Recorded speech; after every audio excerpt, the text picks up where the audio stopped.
Hello guys, magandang umaga sa ating lahat guys. Ngayon ay magpapalipad tayo ng ating drone ngayong umaga guys, no?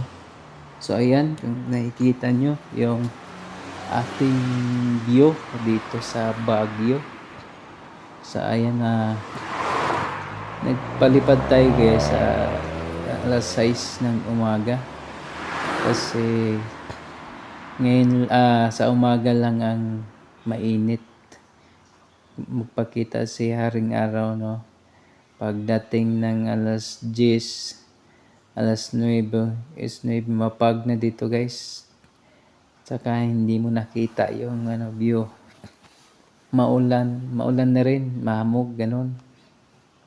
Kaya hindi ligtas sa ating drone magpalipad ng medyo mahamog kasi gawa nga ng yung kanyang propeller nababasa. Kaya bawal siya sa tubig guys. Hindi siya waterproof. Kaya sa umaga tayo magpapalipad ng ating drone. Ayan. Kung nakikita nyo yung view, sobrang napakaganda talaga dito guys sa Baguio.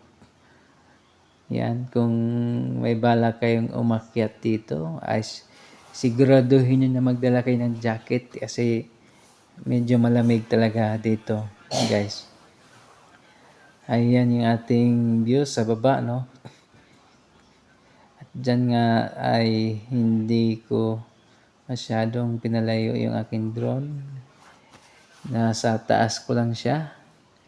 Pinaikot-ikot ko lang siya guys para safe yung ating drone, no? Huwag nating palayuin.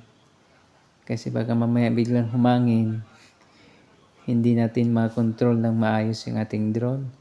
Yung ating altitude guys nasa 100 lang, kaya mababa lang yan. Kaya ayan, i-enjoy natin yung ating view ngayong araw na ito. Talagang mawawala yung stress at saka pagod mo pag nakikita mo itong view natin ngayon guys dito sa Baguio. Ayan. Kung magbabakasyon ka, tamang-tama sa iyo itong lugar na to guys. Tahimik, walang maingay, walang Yan, tahimik lang. Tsaka ang ganda ng view.